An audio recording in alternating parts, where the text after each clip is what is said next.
Be still and know that I am God. Psalm 46:10. There was a window at the end of the hallway and it faced east. Clara visited it every morning, even before breakfast. She didn't tell anyone why. Some habits are too tender to explain. The window wasn't large. It didn't overlook anything remarkable. Just an open cornfield, a few leaning trees, and, on the clearest days, the faint outline of a church steeple in the distance. But the light came through differently here. It was soft, slow, as though it had traveled far and now it could finally rest. Clara, now 79, sat beside that window every morning, a wooden bench, polished by time, and elbows, and years of waiting. She closed her eyes and waited for the light to reach her knees. That's how her day began. Not with alarms, not with urgency, but with light and the hush of God's nearness. She had stopped asking for big things. Now, she simply asked for enough light to see the day ahead. And most mornings, she received it. Take a breath with her. The world is quiet. The room is still, and God is already near. There was a time when Clara's life was full. 4 children, a farmhouse that never stopped needing something, a husband with soft hands and a quieter heart. Those days are over now, like fields in autumn bright for a season, and then gently gone. She lives here now, a care home on the edge of town, clean hallways, kind nurses, and time. So much time. But Clara has come to believe something. Stillness is not the end of life. It is the ripening of it. Each morning at the east window, she feels the Spirit settle on her shoulders. Not to speak, not to correct, just to be. And for her, that is enough. Tonight's gentle truth. Stillness is not empty. It's where God sits beside you saying nothing. Because nothing more needs to be said. There was a box beneath Clara's bed, tucked far back in the corner, under her folded slippers, resting beside an old wool scarf that still smelled faintly of cedar. She hadn't opened it in years, not because she had forgotten it was there, but because it held things she wasn't always ready to feel. Letters. Not the kind anyone ever mailed. These were folded pages and written late at night. Some with dates, some without. Some were written to her husband long after he was gone. Some were to her children in the years when she couldn't find the words. But many were written to God. Not polished, not poetic, just honest. Pause here. Let your breath slow. Think of the prayers you never spoke aloud. The words you tucked away. The ones only God ever heard. She pulled the box out slowly. Her knees creaked in protest. But there was something peaceful about this small ritual, as if the quiet beneath the bed had been waiting for her. The top letter was yellowed.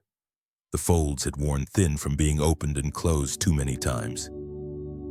She recognized her own handwriting. It felt like finding an old friend.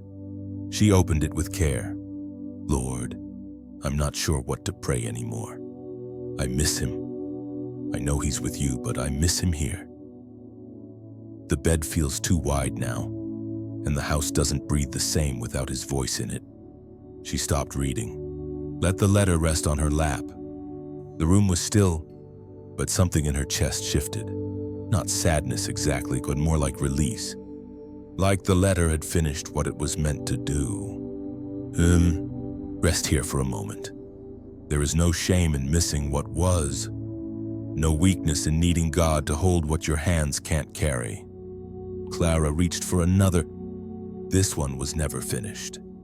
It began, Dear Lord, I don't know who I am now. The children have their lives.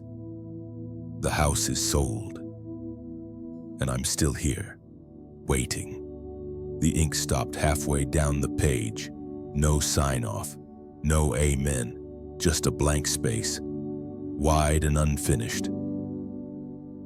She smiled. Funny how even a letter left undone could still say everything.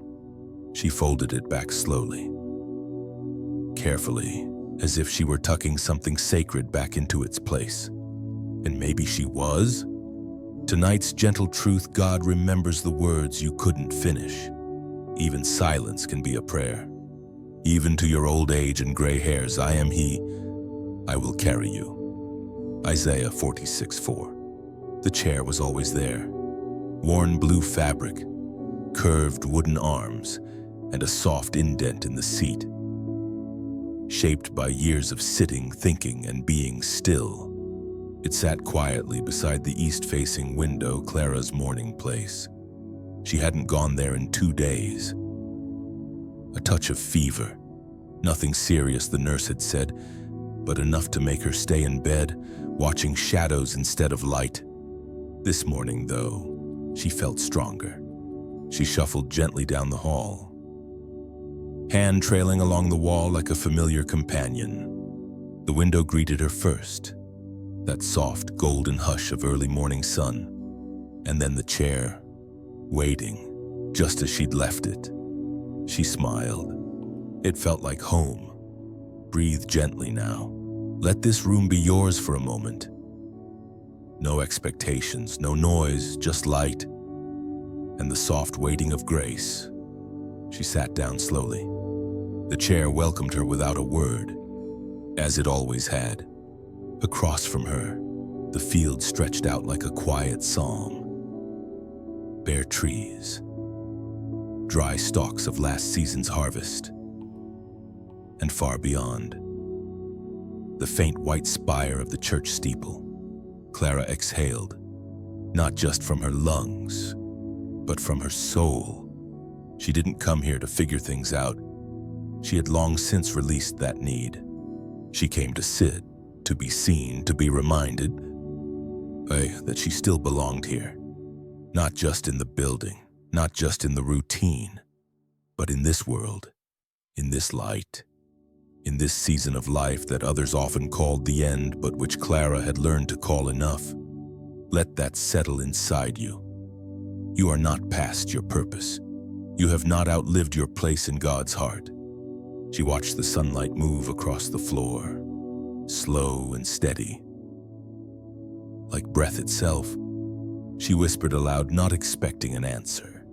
Do you still want me here, Lord? And somehow, in the quiet and the warmth on her knees, in the steadiness of the chair beneath her, in the soft rhythm of her own breath, she felt the answer. Yes, yes, I do. Tonight's gentle truth: you still belong, not because of what you do, but because of who you are to God. The Lord is near to the brokenhearted, Psalm 34:18. The garden path curved gently behind the building. Most of the others didn't walk there. Too far, some said. Too uneven, others thought. But Clara liked it that way. Uncrowded, untouched, mostly still. She didn't need much, just the feeling of wind on her face and the sound of dry leaves shifting beneath her steps. The staff offered her a walker, but she declined with a soft shake of her head. She liked her pace just the way it was. Slow, careful, prayerful. She passed the birdbath first, empty now, still stained with last summer's rain. Then the rose bush, cut back for winter but still holding the memory of bloom. And then the bench. Slow down with her. Feel the earth beneath your feet. You don't have to go far to meet God, you only have to show up. Clara sat on the garden bench, hands folded in her lap. The air was cool, not cold, just enough to make her feel alive. She looked out toward the tree line, bare branches reaching into the gray sky like prayers waiting to be answered. She wasn't looking for a sign, not anymore. Just presence, just nearness. The wind moved through the branches, not harsh, just soft enough to bend the smaller limbs. And in it, she heard something. Not words, not a voice in the way most people mean, but something like a voice, gentle, still, almost familiar, and it filled her with something she hadn't expected to feel today. Comfort. Not the comfort of answers, but the comfort of being seen, of being noticed, not by people, but by the one who had counted every gray hair on her head and stayed. Let this sit with you. God may not always speak loudly, condemn, but he always draws near, especially when the world grows quiet. Clara closed her eyes. She didn't pray exactly, but she rested in the same way a child might lean against their mother's side, not to ask, not to beg, just to be close. She stayed there a long time, and when she finally stood, she felt steadier somehow, not because the wind had promised anything, but because it had reminded her of something. She was not forgotten. Tonight's gentle truth, God's presence doesn't shout, it whispers. And if you're still long enough, you will hear him beside you. Even to your old age and gray hairs, I am he. I will carry you. Isaiah 46:4. The photo album lived in the top drawer of her nightstand. It wasn't large, just a worn blue binder, its corners bent, the pages loose from decades of turning. Clara hadn't opened it in a while, not because it was painful, but because memory has its own rhythm. And tonight felt like a remembering night. She sat in bed, legs covered by a quilt she had sewn in her 50s, faded now, but still warm, still holding the scent of old linen and lavender. She pulled the drawer open. The album was waiting. She rested it on her lap and opened to the first page. Pause here. Imagine the weight of memories resting across your knees, the feel of your own handwriting, years ago. The silent way a photo can still speak. There they were, faces she had almost forgotten, not from lack of love, but from time doing what time does.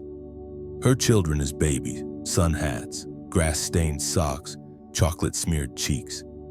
She could almost hear their laughter, almost feel the chaos and closeness of that tiny kitchen where they grew. She turned the page. There was Thomas, not posing, just standing in the yard, hands on his hip, looking at something beyond the frame. She traced the edge of the photo with her finger. "I still talk to you," she whispered. She didn't expect an answer, and that was fine. Sometimes, love doesn't need replies, it just needs space to be remembered. Breathe slowly, let the ache be soft. God doesn't erase your memories. He walks with you through them. She turned more pages. Holidays, weddings, ordinary days. Some names escaped her now. A distant cousin, a friend from church, a child's teacher. But the feeling, the warmth remained. Because memory wasn't just about names.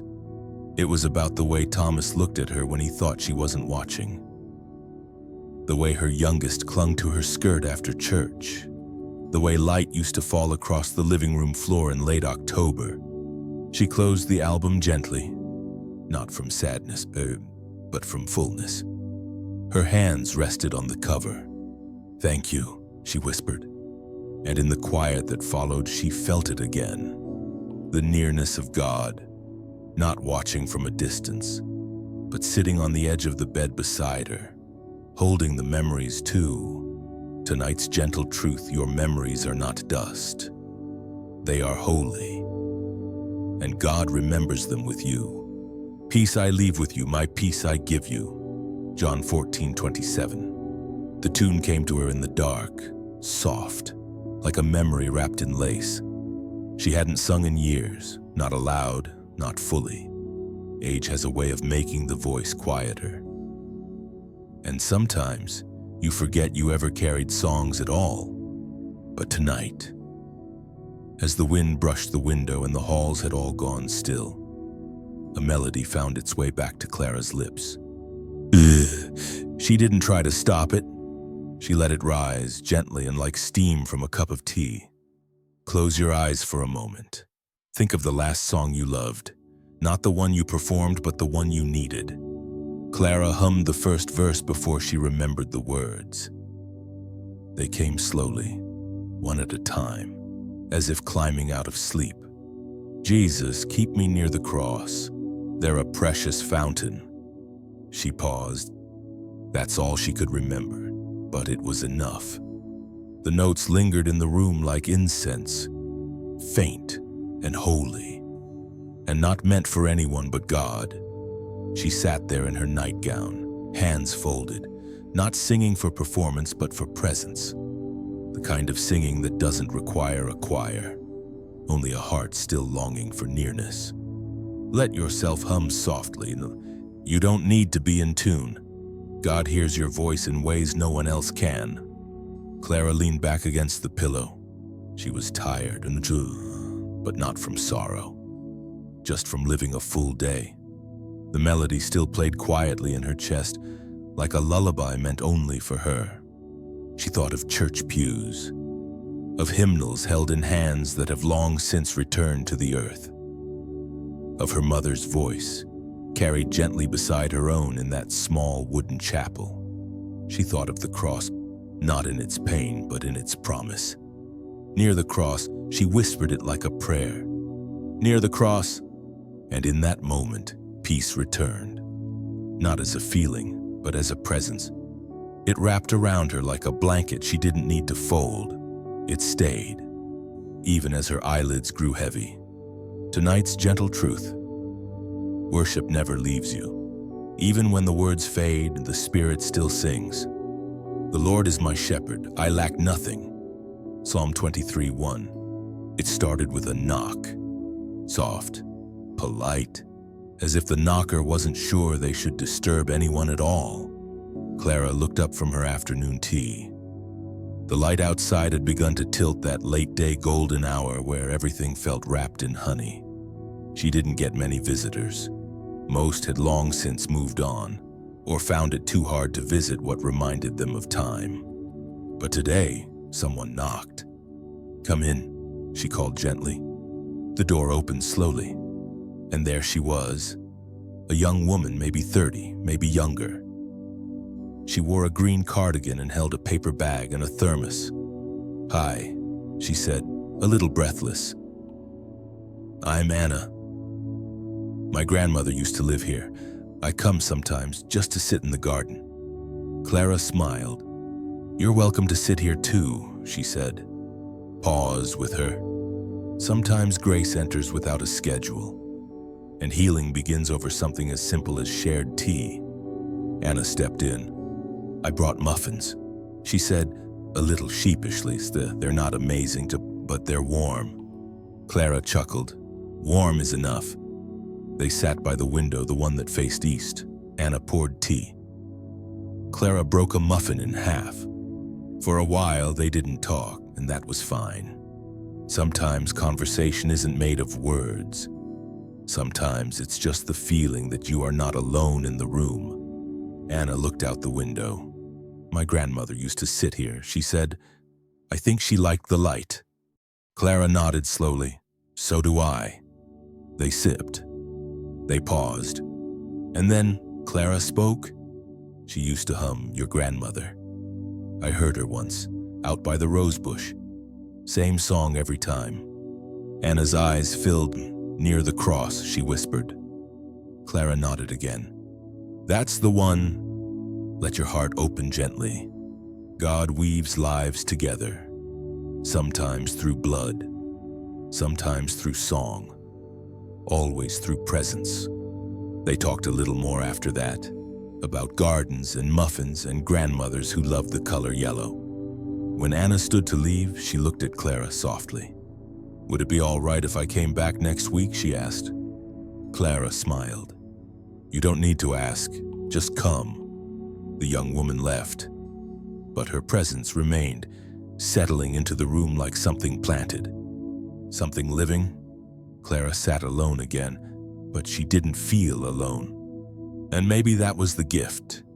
The knock, the muffin, the song. God had walked in, not with fire or thunder, but with tea and a cardigan and a heart that remembered. Tonight's gentle truth: God visits in many forms. Sometimes he doesn't leave a miracle. Sometimes he leaves a friend. He heals the brokenhearted and binds up their wounds. Psalm 147:3. The rain started just after breakfast. Not the loud kind. Not the kind that lashes at windows or rushes down gutters. This was slower, gentler, like the sky was exhaling after holding too much for too long. Clara sat by the window. She didn't bring a book. She didn't bring her knitting, just herself. And the morning, the garden beyond the glass was gray and still. No birds, no wind, only falling. The kind of rain that doesn't need to make a scene and it just comes. Pause here. Feel the hush settle. There is beauty in slow grief. There is healing in letting something fall without needing to stop it. Clara watched the droplets slide down the glass, each one moving slowly, each one making room for the next. She thought about all the things she never got to say. To Thomas, to her mother, and to her younger self. She didn't cry, not in the way people think of crying, but something inside her loosened, like a ribbon untied after years of being pulled too tight. Her breath deepened, her chest softened. She whispered something. She didn't even know what. Maybe it was a prayer, maybe just a sound, maybe it was both. Let your heart unclench. You do not have to carry it all with perfect strength. God is not asking you to hold the sky. He only asks you to sit beside him while it rains. Time passed. A nurse walked by, paused, smiled through the door, kept going. The world was still turning, but Clara, she was still. And in that stillness, something sacred returned.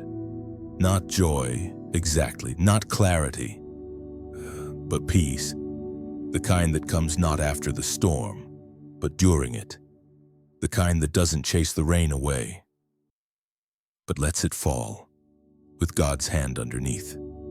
She leaned her head against the window frame, felt the cool glass on her temple, and for the first time in a long while, she didn't need the sun to feel warm. Tonight's gentle truth: you don't have to stop the rain. You only need to know that God is with you beneath it. Be still before the Lord and wait patiently for him. Psalm 37:7. She hadn't stepped into the chapel in months. It wasn't out of neglect, but only timing. Some mornings she felt tired. Some Sundays it slipped away. But today, after the rain, she felt pulled. Not pushed, not called in any loud way, just invited. So she walked slowly down the quiet corridor, past the dining hall, past the wall of family photos, until she reached the small wooden door with the brass knob worn soft by decades of turning. She opened it, and there it was, still dim, empty. Breathe softly. This is holy space, even in the quiet, even when no one else is sitting there. Especially then. The chapel was simple. Wooden pews, a narrow cross at the front, 2 windows letting in the last of the gray light, and in the second row, an empty chair. Clara walked toward it without hesitation. That used to be her seat. For years, she had sat there during Sunday services, singing quietly, praying slowly, breathing deeply. She slid into the chair. It felt the same. Not in her body that had changed, but in her soul, like slipping back into something familiar that had never truly left. She looked around. No music, no preacher, no rustle of Bibles or whispered greetings, only the soft hum of the building breathing, only the presence that lingered, unseen but undeniable. Pause here. Let yourself feel the stillness of the sacred. You do not need a crowd for God to speak. You do not need sound to hear him. Clara folded her hands. She didn't pray with words. She just sat and listened to what she wasn't sure, but she knew she wasn't alone. The room felt full, not with people, but with presence. She closed her eyes, and in the quiet, she felt what she had been missing, not God, but her own awareness of him. He had not moved. She had only grown tired. And now, he met her again in this quiet chair, with no expectations, no demands. Just welcome. Tonight's gentle truth. God's presence doesn't depend on the room being full. Sometimes the most sacred moments happen when you sit with him in silence. When you lie down, you will not be afraid. Your sleep will be sweet. Proverbs 3:24. The halls were silent, lights dimmed, clocks ticking quietly behind closed doors. Clara lay in bed, eyes open, not anxious, not restless, just present. Sometimes at night, the world felt different, more fragile, more honest, like the soul could finally breathe without pretending. She listened to the hum of the radiator, the occasional creak in the ceiling, the breath in her own chest slower now, deeper. Rest here. Let your own body slow down. There is no need to fix anything. You are already inside the quiet. She used to dread nights like this. When Thomas passed, evenings were the hardest. The quiet didn't comfort her, then it shouted, but over time the silence softened. And tonight, it felt safe. Not empty, not lonely, just full of something too gentle to name. She turned her head toward the window. The moonlight lay across the floor like a blessing. Not dramatic, just there, like God. She whispered aloud, "You're still here, aren't you?" There was no sound in response, but something in her chest settled. Not like an answer, no, more like a hand, resting on the part of her that still sometimes trembled. Let that speak to you. You don't need proof. You don't need a voice from heaven. You just need to remember. So he never leaves. Clara shifted beneath the quilt. She didn't need sleep yet, but she also didn't need to worry. She could rest. Not because everything was perfect, but because she didn't have to hold it all anymore. She belonged to someone. Even now, especially now. Her body was older, weaker in some ways. But her soul, it was still being held, still being sung over, still known. She closed her eyes, and for the first time in many nights, she didn't feel afraid. Tonight's gentle truth, you are safe. Not because you're strong, but because God is near. Even to your old age and gray hairs, I am He. I am He who will sustain you. I have made you and I will carry you. Isaiah 46:4. She didn't open her eyes right away. The morning light had begun to stretch across the ceiling, faint and golden, like it didn't want to wake her too quickly. Clara remained still, not asleep, but not fully awake either. Somewhere in between, in that gentle space where the body rests but the spirit listens. She felt warm, not just from the quilt, but from something deeper. She didn't feel heavy. She didn't feel burdened. She felt carried. Breathe deeply, not to fix, not to prepare, just to receive what's already here, the quiet strength of being held. Her eyes opened slowly. No sharpness, no startle, just calm. She turned her head toward the window. The sun was climbing the bare trees, threading light through their branches like silver yarn. She smiled. The same smile she used to give her children when they woke up worried, as if to say, "It's okay now. You can rest." Only this time, that smile was for herself. Because somehow, deep within, she knew God had carried her through the night. Not just figuratively, not as a nice idea. Really? Truly, He had lifted what her bones could not, held what her heart still wasn't sure how to name. And He was still holding her now. Pause in this moment. Let the truth sink beneath the surface. You are not standing alone. You never were. Clara sat up slowly. There was no rush, no need to prove anything to anyone. She moved with grace, not the kind that walks with poise, but the kind that knows she is not forgotten. She stood. Her feet touched the cool floor. And in that moment, she whispered 2 words into the light. Thank you. That was all. And somehow, it was everything. Tonight's gentle truth. You don't rise by your own strength. You rise because love lifts you. Let my life be a testimony of your faithfulness.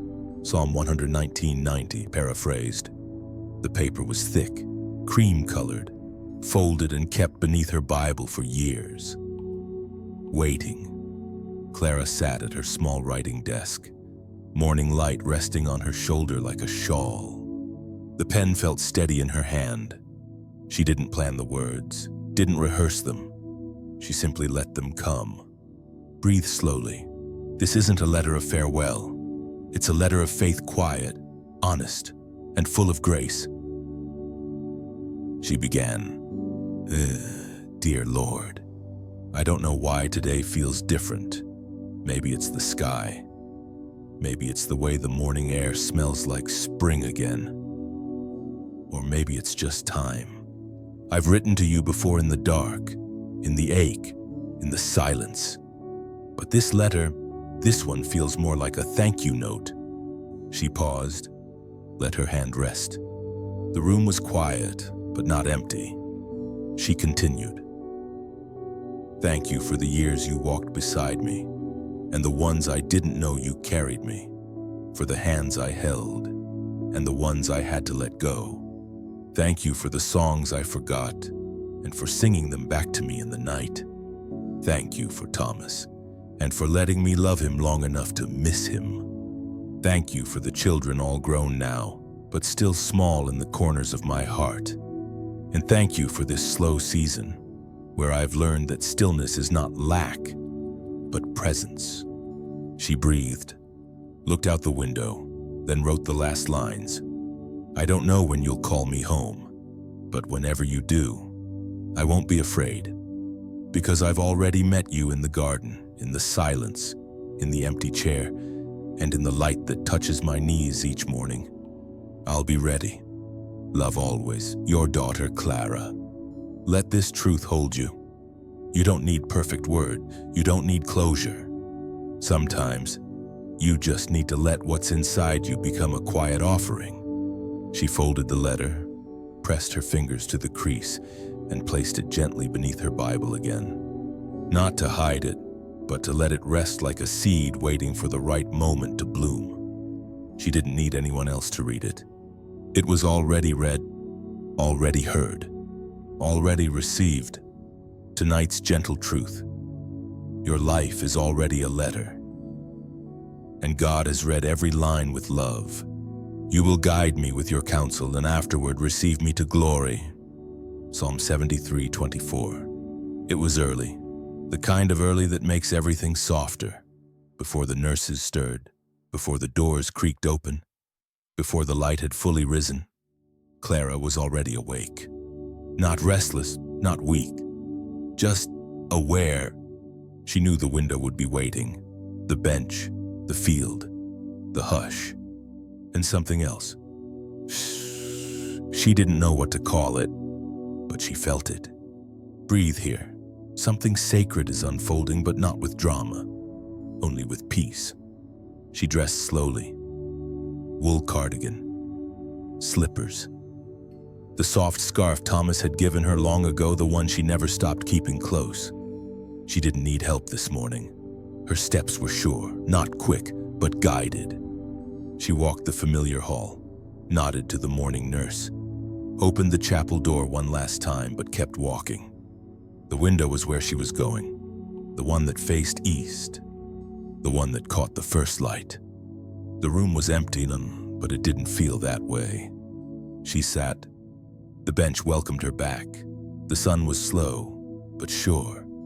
And as it crept across the floor, she whispered, Thank you for the light. Pause now. Let your heart listen for silence, not as emptiness, but as fullness too deep for words. She closed her eyes, and somewhere between breath in and breath out, she let go. There was no struggle, no sound, just stillness, the kind that feels like being lifted not up, but into the arms that had always carried her, into the presence that had never once left. A nurse passed by the open door later that morning. She found Clara sitting peacefully, hands folded and the face tilted toward the light. Still, but not gone. Just home. Tonight's gentle truth when you've walked with God through everything. You don't need to fear the last step. It's not the end. It's a return. The memory of the righteous is a blessing. Proverbs 10:7. Her name was Miriam, 27 years old, soft-spoken, efficient. She had worked the morning shift for almost 3 years now. Miriam wasn't sentimental. She cared. She was gentle. But she had learned how to move through grief with professionalism to keep her heart safe.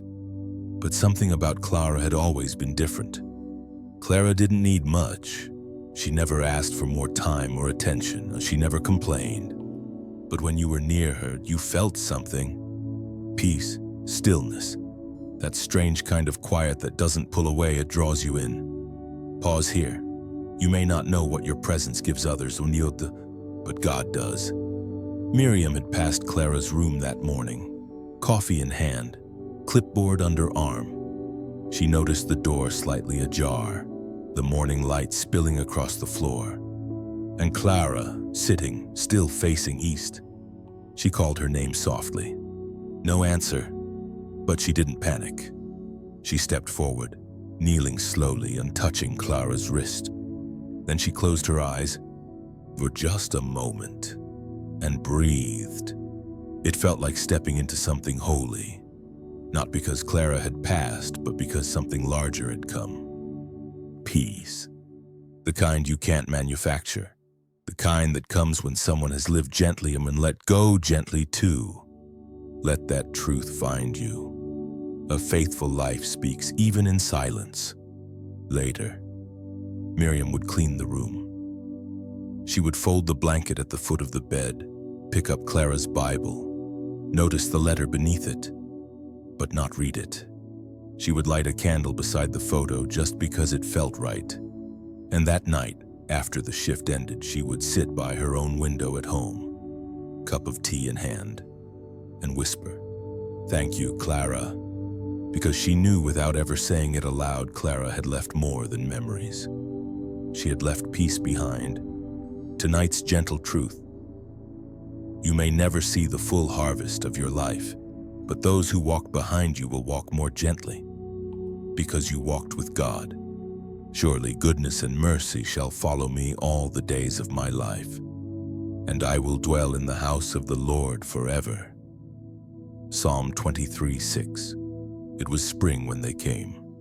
The trees were just beginning to wake, the grass still patchy and thin, and the sun soft and bright, like Clara had always loved it. Her children came first, then the grandchildren. And one great-grandchild in a yellow dress with flowers stitched on the collar. They didn't plan a ceremony. Clara wouldn't have wanted one, but they did come to the home, to see the place she had loved, to sit by the window that faced east. The nurse Miriam welcomed them with quiet warmth. She led them down the hallway, opened the door, stepped back, and let them enter the light. Breathe here. Let the past and present meet without fear. When someone walks closely with God, they leave footprints that don't fade. The room was just as Clara had left it. The bench still by the window, the chair tucked gently beneath it, the scarf folded neatly on the bed, and the light spilling across the floor in long golden lines. The youngest grandchild walked to the window, touched the wood with one small hand. "She used to sit here," someone whispered. "No," Miriam said quietly. "She still does." The family looked at her, and somehow no one questioned it, because they felt it too. That hush, that peace, that sense that Clara had never really left the room, only slipped further into the light. Rest in this. The ones who walk with God leave behind more than memory. They leave traces of heaven, places where peace lingers long after their footsteps have faded. They stayed a while, sat, spoke gently, laughed once, cried a little. The little girl in the yellow dress looked up at her father. Will she come back? He knelt beside her. No, he said softly. But she left something here. For all of us. She turned to the window, let the light fall across her face, and smiled, just like Clara used to. Final gentle truth when your life has been still with God. Your light keeps returning long after you're gone.